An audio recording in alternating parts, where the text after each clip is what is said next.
Hello, good morning, good afternoon, good evening. Wherever you are in the world, let us know. We are at Virtual Book Club Live, and I am joined by Hal Guerin, as always, Apple Beckford, and my cousin Bobby Lee.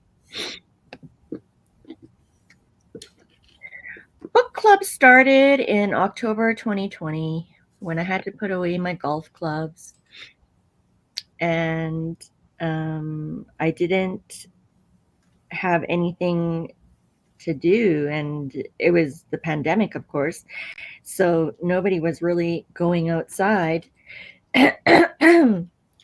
Excuse me. And because of our love of reading, we all got together every week on Thursdays on a Zoom. It's the book club where you don't have to read the book to come, but it helps if you do.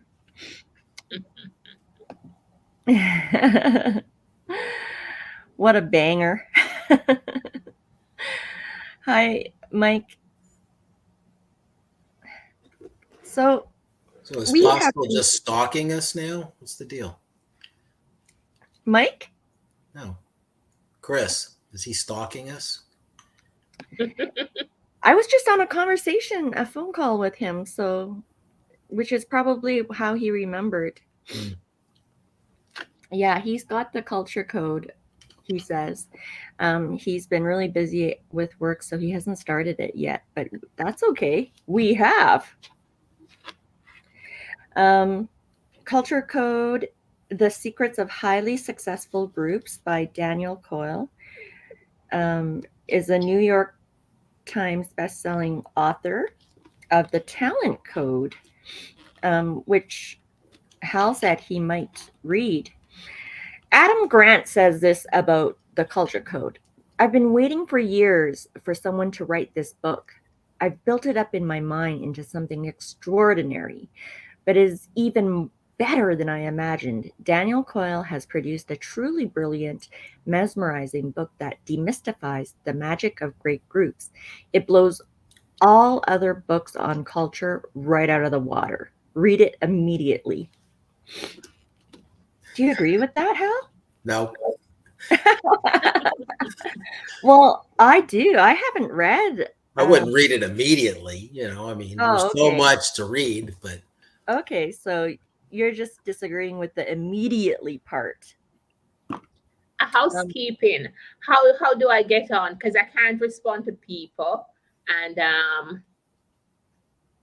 yeah, so how do I get on so I can respond to people? Housekeeping. Bobby, would you help her out with that? So we need to say hi to people. And yeah. How do you do that? Okay. Well, I show. We do. Got to say hi to Micah Brashner and Sia and Penelope. A lot of our friends on today. And Chris. Yeah. Brent. Hi, all. Let us know. I leave it up to you, Bobby, to respond to them because I don't know how to do it.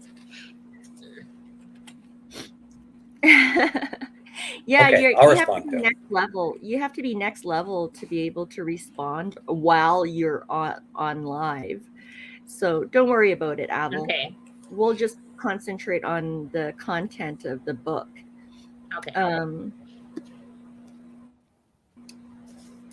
He goes into the story telling us about the experiment, Hal, and about the 20 pieces of uncooked spaghetti, the 1 yard of transparent tape, the 1 yard of string, and 1 standard size marshmallow.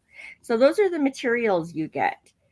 And you're asked there's only one rule: the marshmallow has to be on top of the structure that you build, and the winner is whoever builds the tallest structure with these 4 pieces of material. And the groups were a bunch of business graduates, so like MBAs versus kindergartners. And guess who won in every scenario? I can't believe I just said scenario.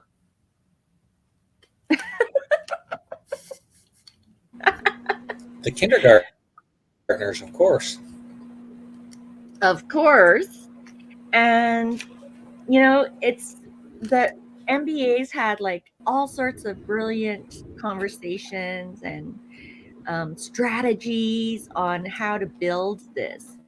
But the kindergartners really, because they didn't have their egos at play and there wasn't this sense of competition, and they all wanted to get the job done, and you know they're taught to share, and they didn't have like they weren't educated as highly as these adults. They won the contest. They were able to build the highest standing structures that didn't topple over. I was really impressed by that, and the way he got into it and said it's all about the chemistry. Because have you ever met like a group or a person that you have that chemistry with? I want to just talk about the ingredients of what he says this chemistry looks and feels like. It's on page 8.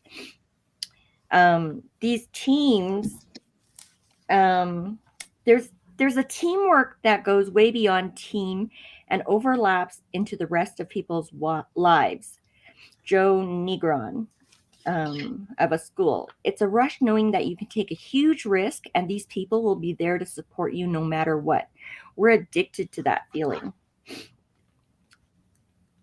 Close physical proximity, often in circles, profuse amounts of eye contact, physical touch, handshakes, fist bumps, hugs, lots of short, energetic exchanges, no long speeches, high levels of mixing, everyone talks to everyone, few interruptions, and lots of questions. Intensive, active listening, humor, laughter, small, attentive courtesies like thank yous, opening doors, etc. When I read that list out to you, did you remember a bunch of people or a person or a group that you had felt or seen this with?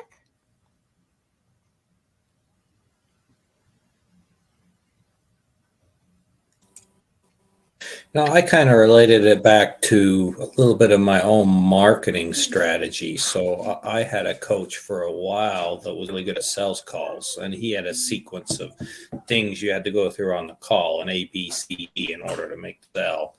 And I got so wrapped up for a while in trying to follow his process and his method and make sure I got everything in. And I never made one sale using it. He was really good at it. It just wasn't for me. So I went back to virtual coffees, getting to know people, just having a friendly conversation. And I've had 10 times more success with that, more of a kindergarten theme than a high level theme than I ever did with trying to do a process sales call. I like that. Yeah. When you bring it down to the bare basics, going the kindergarten way often is the best strategy. Like they say, everything we learned in kindergarten.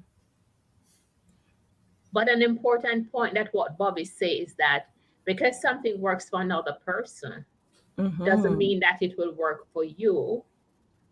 But it's good to try something else, because how will you learn? So you try it doesn't work, you go back to what was working for you. Yeah, I'm a big fan of testing. That's the only reason I tried it, is I'm always testing different things just to see if they work. Because like you say, you never know until you try. For me, it just didn't work.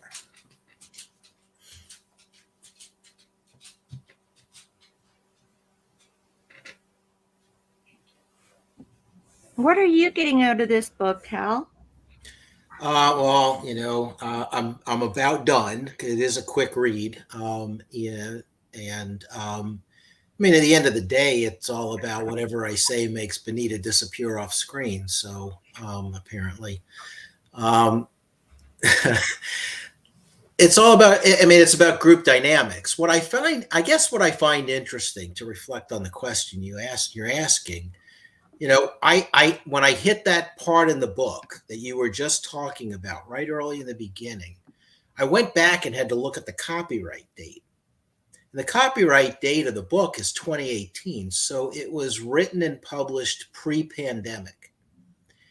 And a lot of the things that were running through my mind about, successful groups and highly successful groups and group dynamics, which is what the book is all about, and how the culture needs to be supportive of inspiring the right group dynamics for success. It presumes people are physically together. Right. And so there were times with the benefit of now being in a post or near post-pandemic world and how the work for most everybody has shifted. A lot of the things in here have to get replicated in a virtual environment because the book is presupposing a physical interaction. I agree. And then I think that we can all do modifications, like instead of fist bumping and hugs or whatever. What was he saying? Physical touch, handshakes, fist bumps, and hugs.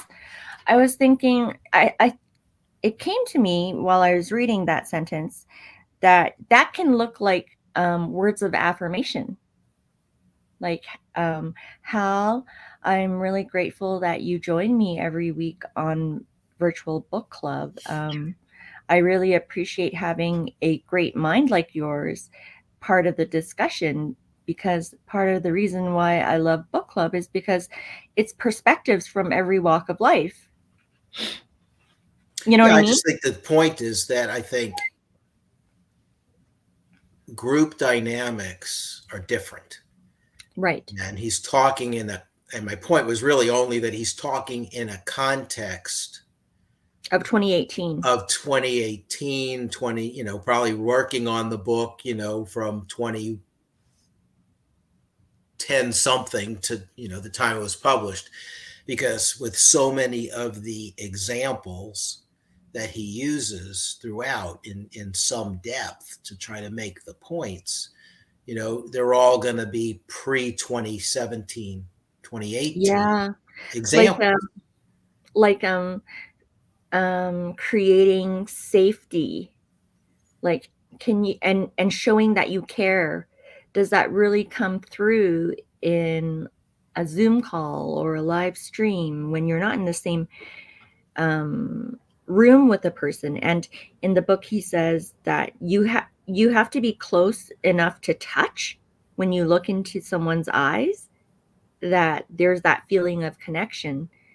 And he brings science into it. So great point, Hal, that like scientifically, like biologically, we can't feel connected to someone, or there's a deeper connection to someone when you're close enough to touch. When you if you know the people, whether you have interacted with them in the same physical space as a group, or you've gotten to know them over time, like Benita, you and I have never met in person, but I feel like we know each other well through all of the interactions. Mm-hmm. But think about here's a dynamic that I think is interesting. Think about a stressful situation for a panel interview if you're being interviewed for a job at a company you don't work for, so you don't know the people. It's stressful and the dynamics are hard when you physically walk in and there's all these people sitting around a table in the same room, physical room you are. but you can pick up on body clues, body language, group dynamics, who's the boss, who's not, who takes a seat back. You can pick up on all of that stuff a heck of a lot faster, in my opinion, with these people you don't know, physically being with them, than the group dynamics that exist when you're the external party being dropped into those group dynamics, like a panel interview, when you don't know those people remotely. Right. It's harder to, so then you think about the new person being interjected into pre-existing group dynamics. The remote environment is much harder to ferret out the group dynamics that are going on and how to be an effective participant in that group setting. Absolutely. You're always making good points. Here's something that's never happened before on Virtual Book Club, where I sent this link to our StreamYard studio to a participant in the audience, and they appeared when I did that. You know why I'm here. Let me introduce you all to Mike Ashbranner, the Redneck Money Coach. So we've got an auditor, we've got a academic. I'll call Avel an academic because I feel like she is. We got the Redneck Money Coach, and we got Bobby Lee, my cousin, of Green Goat Copywriting.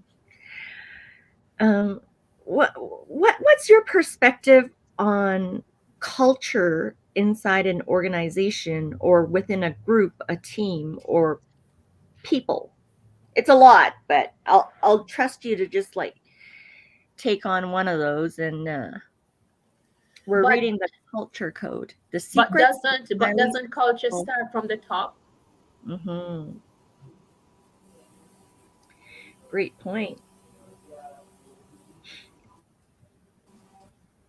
How many times? I don't think it necessarily from the tiger companies I work for. There's been different. Go ahead, Bobby. Different depending on where you're at in the company. There's a different culture up top. There's a different culture in the middle, and there's a different culture in the bottom. That's true. I have seen that too. Sure. There's the macro culture. There's the micro cultures that exist throughout the organization, and sometimes they're similar, and sometimes they're very, very different. Think about the dynamic. You're in a meeting with a group of peers, and you guys are just rocking along, and you're banging stuff out, and things are just symbiotic, and everybody's singing Kumbaya, and everybody knows when to speak, and everybody knows when to sit back and be quiet and let somebody else talk. Everybody's respectful, and then the boss walks in, and the dynamics completely change. Right. Well, I see Mike over there, and I just have to say, Mike, that I understand why you have a roll of toilet paper beside you, because it happened to me today, and I had to disappear on Hal while he was talking and be rude while I went to go get my face wiped, my nose wiped. So I totally understand. I'm going to have a roll of TP right beside me too from now on. That's what was going on, Hal. I'm just glad you were wiping your nose. That's all I'm going to say. It'll stop right there. All right. I promise I won't disrupt the entire show, just the first 30 seconds here, and then we'll get back to the smart people stuff. So she comes on my show and starts calling me out about why does Mike have toilet paper? Then the whole circus joins in on my show last night. And so I told her that I was going to come to the book club, but she got me here finally to the virtual book club, and I was going to toilet paper the entire club. And I'm a man of my word, dag nabbit. All right. So, all right, duck your head, Hal. I like you. Bobby, you're probably going to steal it when I throw it at you. So I guess that leaves you and a bill. I guess that's someone's going to toilet paper y'all's virtual book club. There you go. All at over the one place. I hope point your in brain. time of the in the pandemic, it would have been like you were throwing gold at us. Right. Exactly. That's why I said Bobby's over here like, throw it to me. Throw it to me. Hey, we're Can't country. spare Boy. a square. Sorry. All right. So we can go back to regularly scheduled intelligence now. I appreciate it. I'll stick Well, around and try to be smart. no, Mike, you said it all. The last thing I read in chapter 5, I think it was it chapter 5 or chapter 4? The relationship maker, or the skills that you need to build the type of team and the type of culture that we all want to belong to. Um, he goes through No, and idea. while you're looking that idea up, I just got to say the first person I thought of when I was reading this book was Mike, because they talk about kindergarten yeah. concepts. Mike's favorite term is Yeah. kindergarten marketing. So I love it, Mike. It's true. It's like Mike's book. Over communicate your listening. So, yeah, like Mike always gives that context. Spotlight your fallibility early on, especially if you're a leader. Embrace the messenger. Preview future connections. Overdo your thank yous. Be painstaking in the hiring process. Eliminate bad apples. Create safe collision rich spaces. Make sure everyone has a voice. And then at the very end, there's more, but at the very end, he's like very careful not to leave out embrace fun. This obvious one is still worth mentioning because laughter is not just laughter, it's the most fundamental sign of safety and connection. So the first skill is building safety. And laughter is one of those things that makes us immediately feel connected. Embrace fun. Look, fun is the barbecue sauce for overcooked chicken. All right. It's not bad chicken. It just, look, nobody wants to eat it today, but we'll throw some barbecue sauce on it. And Bobby knows what I'm talking about. He's probably Casey Masterpiece. All right. Shameless plug. All right. So, yeah, dude, I'm old enough. I'm 41. If I can't have fun, I don't do it anymore. I just don't. I just don't do it. Everybody, I go to a group meeting once a week, and I call it the Smile Hater Club. Everybody looks so serious and mad, and I'm over here cheesing like a monkey with a banana, like, and they just can't get over it. I don't care. I have fun, and nobody wants to follow somebody grumpy and boring. And some people like boring, but there's plenty of those people you can go hang with. So I love, what book is this again? I got to read Lucia's It's book up and then at I'll the read this. top right. It's called The Culture Code by Daniel Coyle. The Secrets of Highly Successful Groups. And I'd like to commend you for your courage. The Secrets of Highly Successful Groups. One of the things a secret that Robert Berry shared with me is don't read it. Listen to it. Just listen to it. That's right. Yeah, Rob said he's only listened to chapter 1 because he and I were sidebarring about it earlier today. But one of the things you got me thinking about on that point about, embracing fun, think about the organizations in a pre-pandemic world that, the leadership wanted to, introduce fun into the work environment. So they started copying things that they saw some tech companies do. So, we'll set aside a room where there's foosball tables and there's all kinds of things that people could do that are fun. And then nobody used it. Well, because it was counter to the culture, and everybody who was looking at it would go and say, well, I want to use it, but if I'm caught there, I'll probably be in trouble because people will think I'm not really working. So that, you can't force fun to embrace fun. Right. But one of the things too, like, okay, so the book is pre-pandemic, so translating some of the things to the pandemic. One of the things they tried to do was to introduce fun via Zoom, and some of those things just bombed, right? some of those things were just really cheesy. And I got off the call because I don't want to be doing it. Yeah, there's a gentleman who is heads up internal audit at a company I know real well. And early on in the pandemic, when he and I were chatting, and he was kind of struggling through, the team dynamics, because back in 2020, it was that flick of the light switch for many companies. You're all physically in the office, boom, you're all working remote and figuring out how to do it. And he said, we were doing virtual lunches because we were always having, we would have group lunches and we'd have great discussions and great group dynamics. And, and everybody was not turning their cameras on, as much as I was trying to get them to turn their cameras on while we were having our group Zoomed lunches. And basically, finally, someone confessed to him, and they said, look, nobody wants to do this. They're doing it because they think you want to do it, but otherwise they don't want to do it. And it was an interesting point about, again, you can't force fun. Mm-hmm. What does the group want to do? Right. What are the group dynamics? And I'm sorry, you can replicate or try to replicate physically being together virtually, but it's not the same. It's different. And you gotta adjust to the difference. You can't just replicate it. We were doing this together, so let's do the same thing virtually. It doesn't work. It fails most of the time.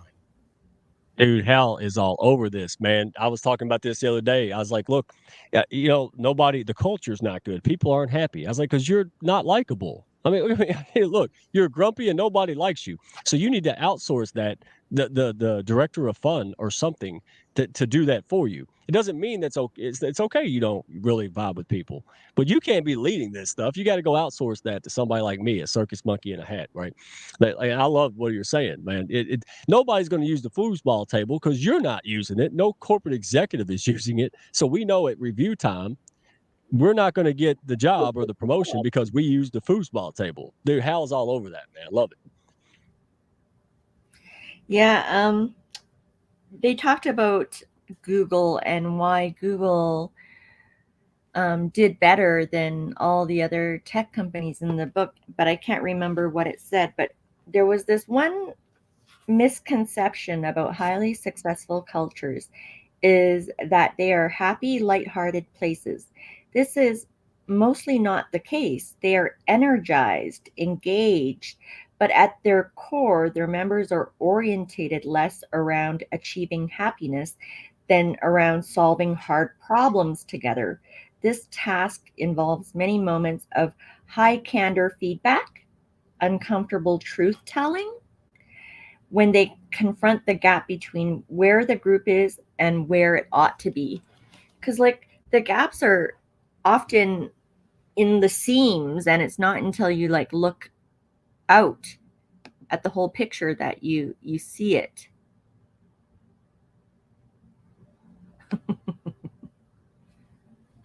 I just read Mike's comment. I don't say a boot. But apparently I do say scenario now. You're on mute.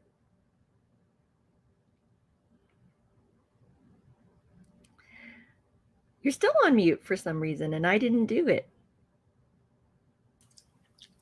Whatever Mike's saying, I completely agree with him. Yeah, Hal. There you go. I'm a monkey with the computer here. Yeah, I said, so scenario I was cool with, but a boot, it just, man, I just chuckle inside every time I hear it. You're the Canadian. Is it process or process? Well, let's ask Benita. I try to say what is socially acceptable in that group that I'm in. And it's hard because, Avril and I are in Canada, and then Hal and Mike and Bobby are in the States. So what should I go with, Avril? Should I go with process or process? Oh, you're on mute too. Process, definitely. Definitely process? Yeah, process, definitely. Process. Yep. But sometimes I find myself saying process when I'm going too quickly. I like the way process sounds. Well, Benita, your head says process, but your heart says process, right? We know Be what that. right It's about okay. that. You could be right about that. I Look, am totally right about that. I evolved from when I lived in New York saying "use guys" to living in the South saying "y'all," and now I've progressed to all y'all. So Oh no. Yeah.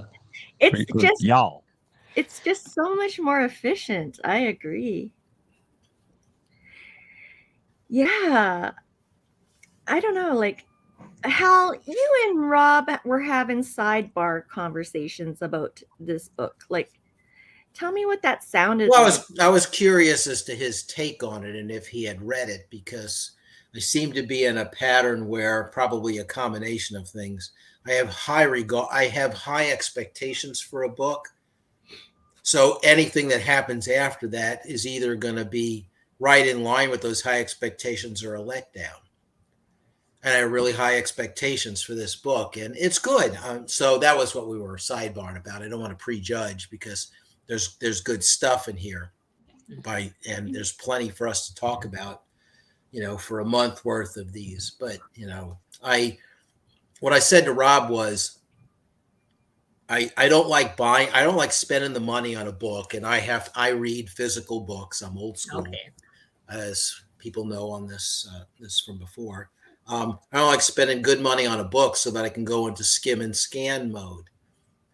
As much as Ava will want to tell me, that's the way you that's the way you maximize your time. But I want to get the maximum out of it because I spent good money on it. But when my brain starts wanting to, I can't help it. I got to start skimming and scanning because come on. I feel cheated. Okay. And I Well, started going into skim and scan on this book. okay. Yeah, because I was thinking about that while I was going through, because I was thinking, oh, Hal skimmed this. I was like, how could he? Because this book It's to me, heresy. it is heresy. Um, in university, I took an organizational behavior class, and this organizational behavior class talked about culture a lot, and it gave case studies on culture, and it gave like generic chat GPT verbiage about what culture is, but it never really nailed it down for me. Um, and maybe I was too close to it because the case study for cultures was the company I was working at. So I was like, yeah, but what is its makeup? What is its like DNA? Like, how do you achieve it? That was never taught. And then this book does it, right? This book tells me step by step the ingredients that you got to add and what you got to take away. Yeah, I think at the end of each section, he does a really good job of summarizing actions to take. So there are actions you can take. I get lost in the stories, because the story, if the stories, and they're wonderful, there's a lot of them, you know, if the stories resonate and I'm interested in the story, but otherwise I want to go, okay, got it. Right. So there are books that I hung on every word. Cynic's Mm-hmm. Infinite Game, Carucci's To Be Honest. There are books I hung on every word, and there are books that I went into scan mode. Brene Brown's Dare Right. to Lead. There. I get it. Come on, let's go. Mm-hmm. I like this, and I like that we don't fully disagree or fully agree, Hal, because it gives the audience a chance to be like, maybe I should read this book and then, Absolutely. you know, give my take on it. Because I'm a little bit glued to it. Because I'm like, so these are the ingredients that made that culture that I was in. Because when he described a good culture, I remembered being in one once. That's so pessimistic, but how about you, like Familia out there, Raquel Flores? How many times have you belonged to a great organizational culture?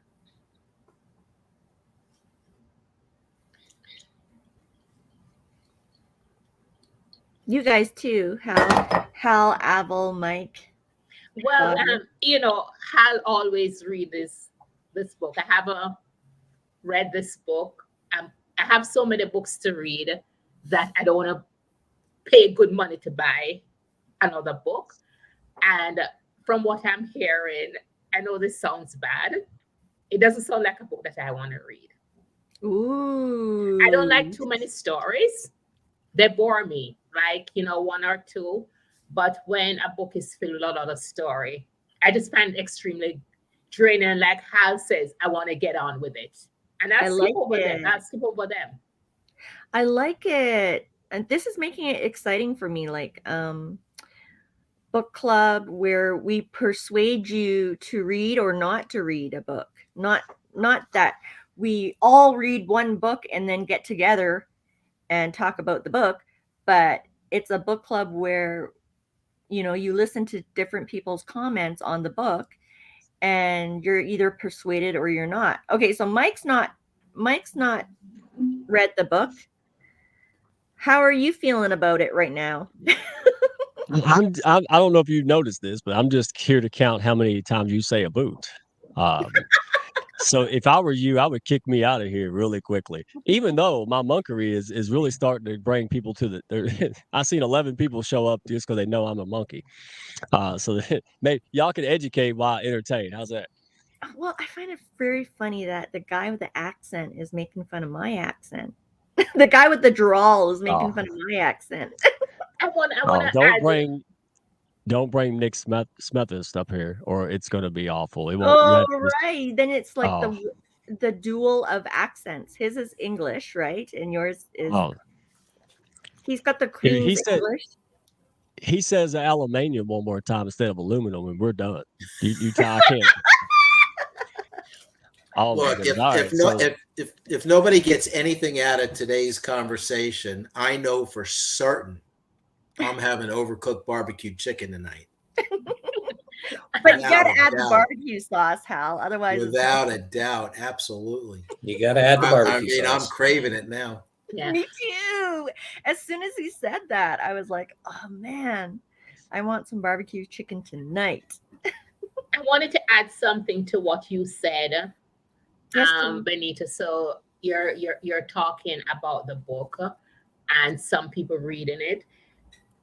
From what I've discovered so far, attending the virtual book club, a lot of times they don't even have to read the book to discuss it. A lot of times we come to the table with lots of experience.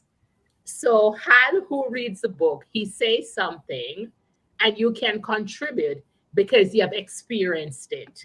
So it also makes the conversation richer. That's just my take. Maybe I'm full of it, but I agree.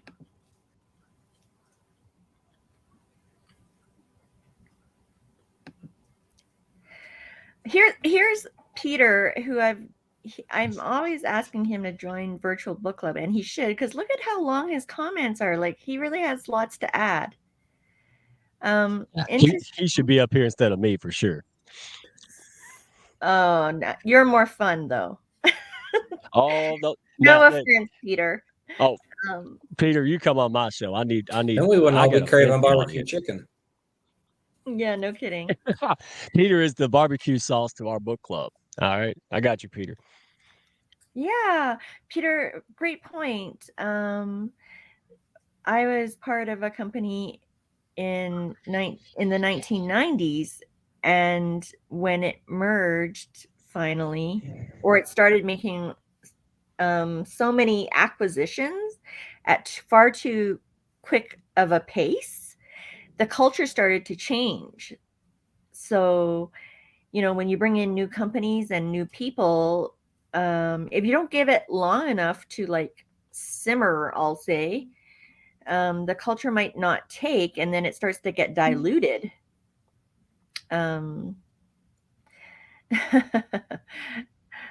Average.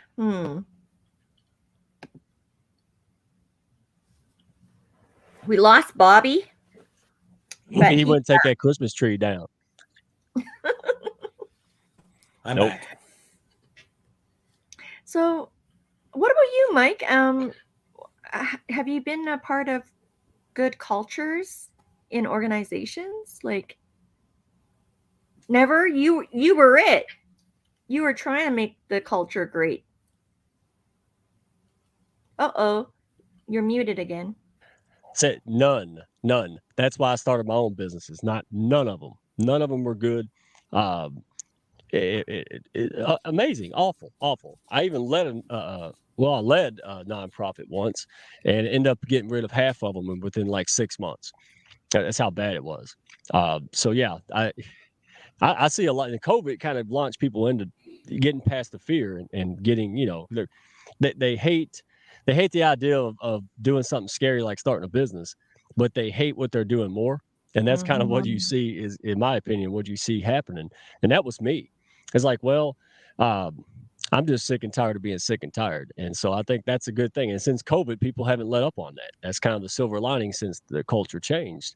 That people, we're tired of it. We're tired of going to spend a third of our life every single day into something we hate, not really into, and will never own and never have anything to show for it. And that's, some people like it. And I'm not knocking those people. I mean, we need these people. I mean, not all of us can have mom and pop shops. We'll be back on the Andy Griffith show, right?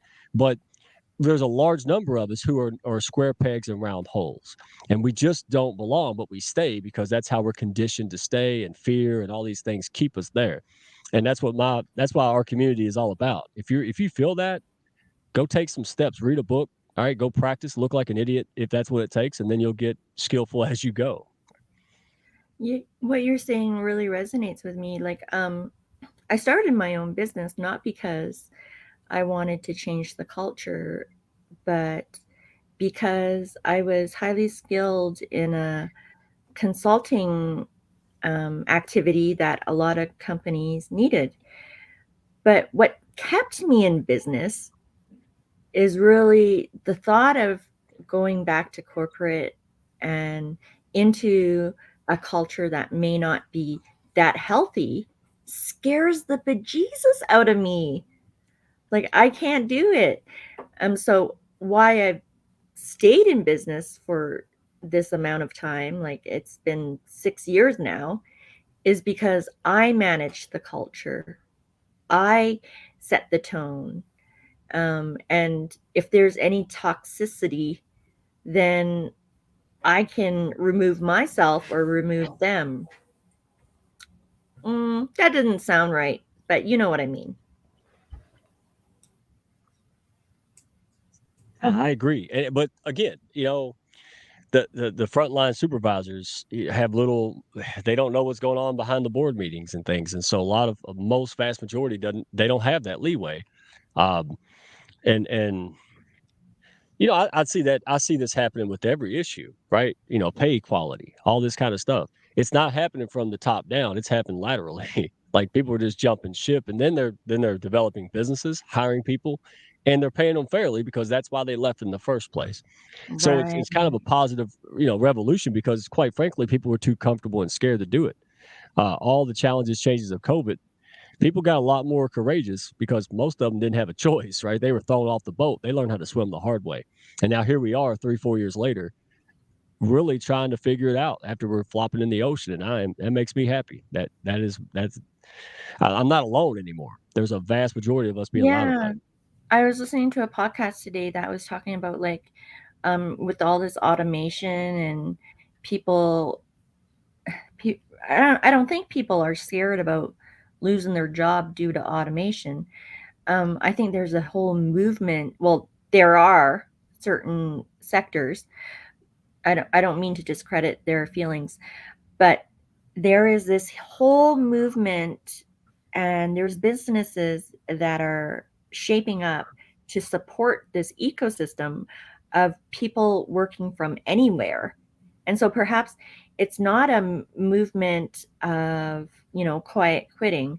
It's a movement of people working from anywhere they want in the world. Like, they can check in a system, which country has the lowest income tax?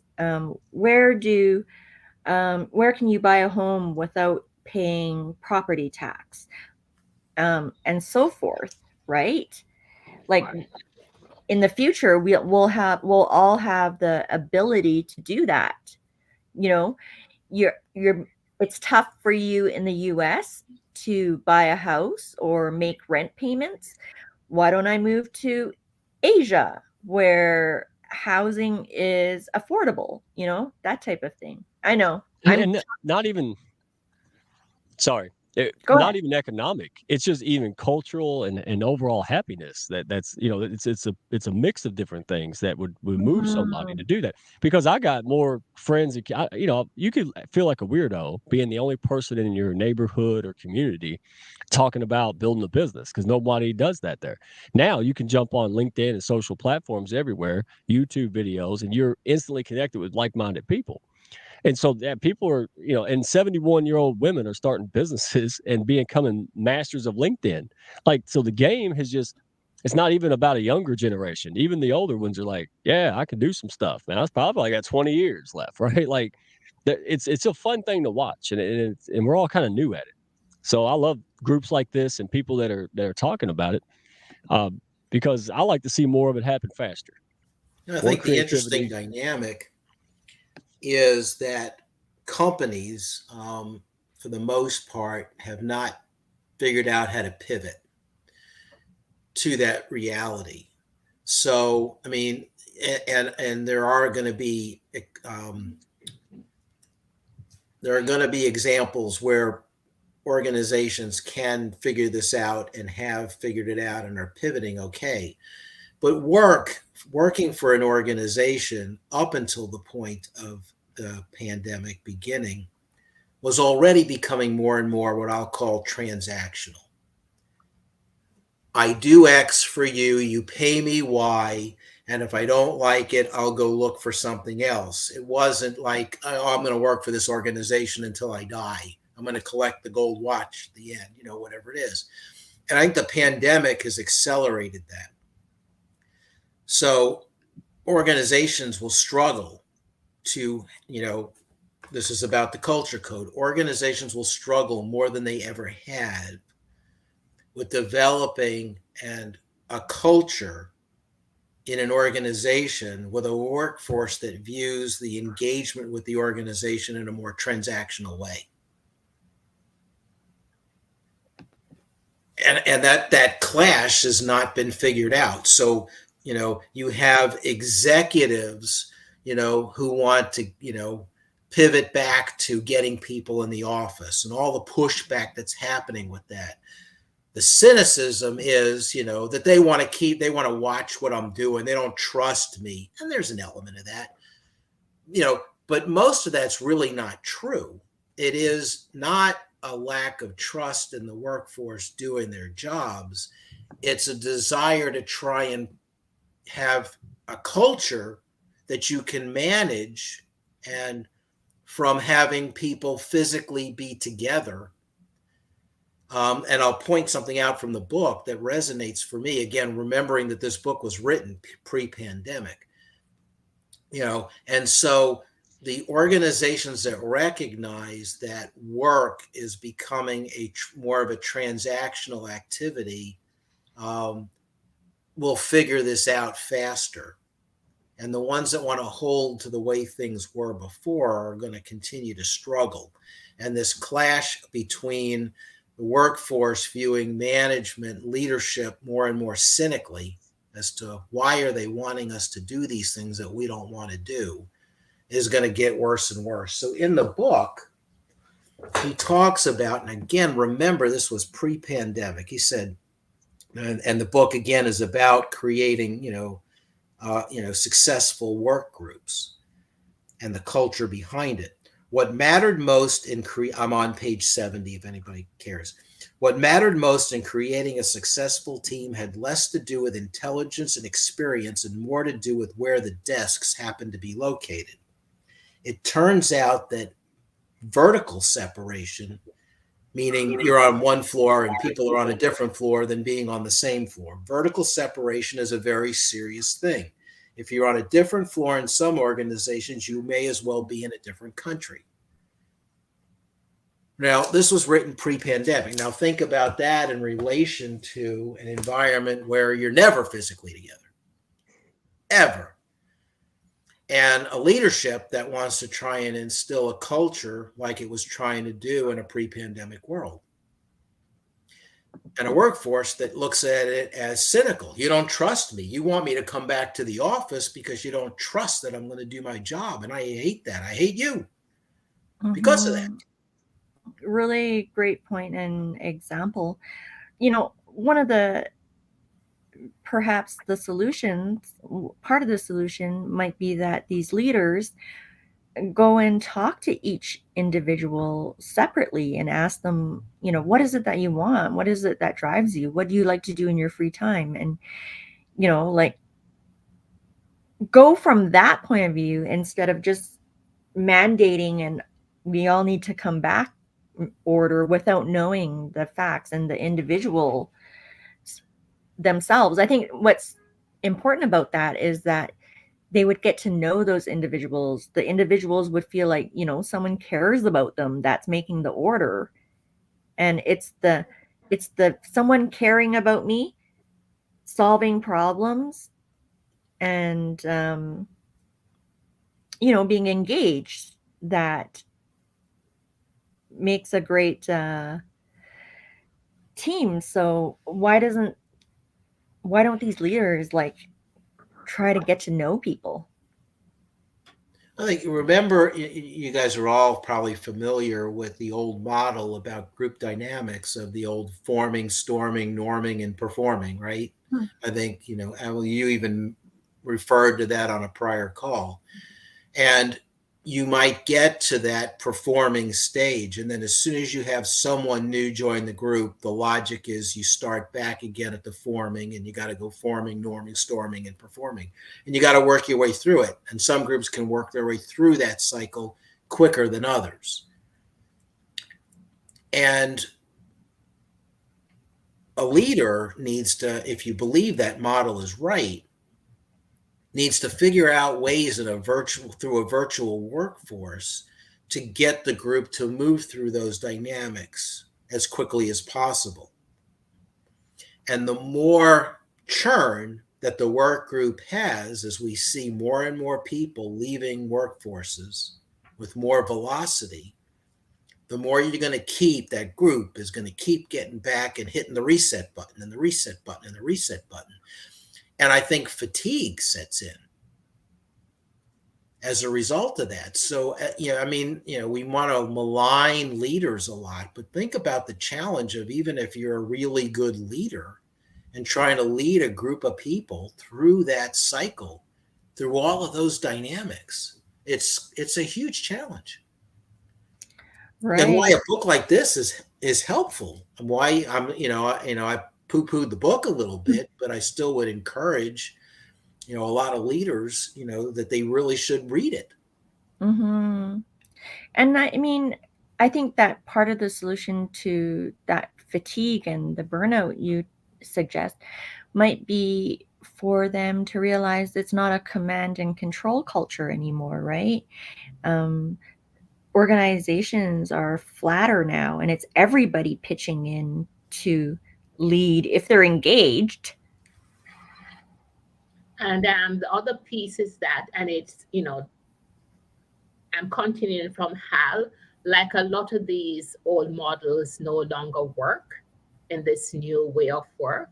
So you're right. Perhaps there needs to be an update to the, the forming, performing, and storming and stuff, instead of resetting the button. So I guess the leaders have to take a close look at what's going on. Okay, see what works, what no longer work, and then they have to pivot, they have to make changes. So they have to be more agile. Yeah. Right. That's the word. Agile.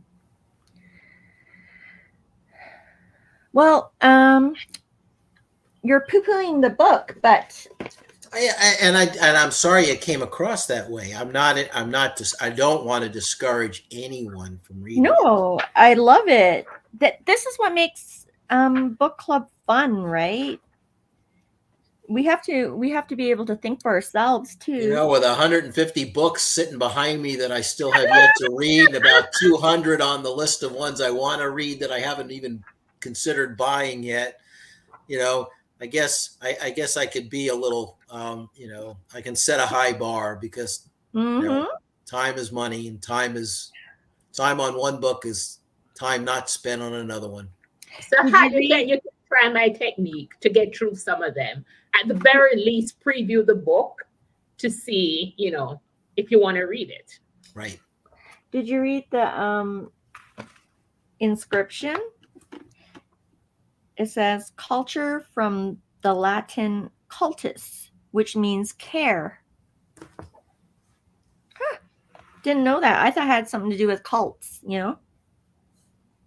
But the next skill that we're going to learn, like today's skill that we were talking about, was about,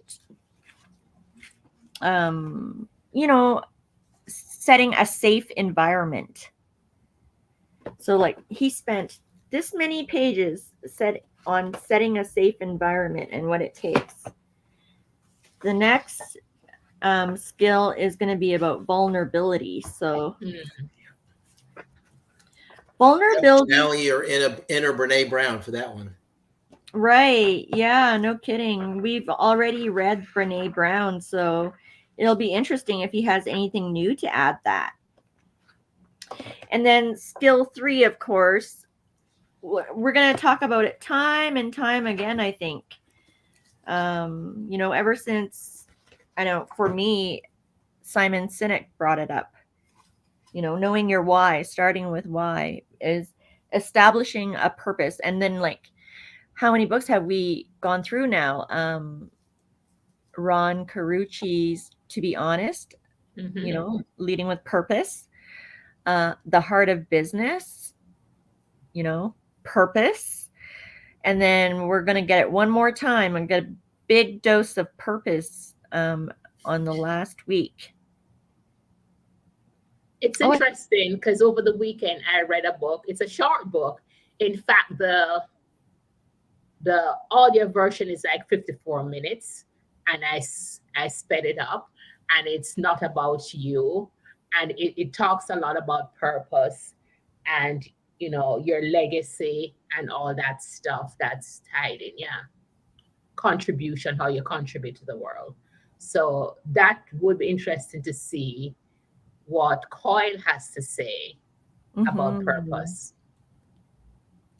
Yeah, I mean, it seems to be the one driver that can take us all towards a direction is purpose. And he's Hubert Joly, that wrote The Heart of Business, spent an entire chapter on what drives people to work. And I thought that was great because when he said that when you bring meaning, maybe you work so that you can bring meaning to your life. And I really liked that because for all this time I spent on my career and building that, developing myself, is like, what do I do that for if, you know, companies just lay you off and it's just a transactional relationship? Who cares? But work can give you meaning. You can build meaning from work because work gives you a sense of purpose. And I think that's really why, like, a lot of us read too, right? Is we learn more and more about our purpose on this earth through books as well as just living in life. Yeah, and I think there's some middle ground in this, you know, this type of phrase, like, you know, do you live to work or do you work to live? You know, if you work to live, then the only reason you're there is to collect a paycheck because you're working just because I need the money. I don't really care about what I'm doing or why I'm doing it. I'm just doing it because I have to do it to fund my life, my family. Then there's the other end that you live to work. That's the workaholic, right? There's something in between that makes the right sense. It's somewhere between working to live and living to work. And that's healthier too. So I guess it also begs the question how leaders can help employees to become more engaged. Right. So we're going to talk about vulnerability next week and hopefully get more into that, and then purpose. Thanks for coming today, all of y'all. All y'all. All you guys. And we'll see you next week at Virtual Book Club. Talk to you soon.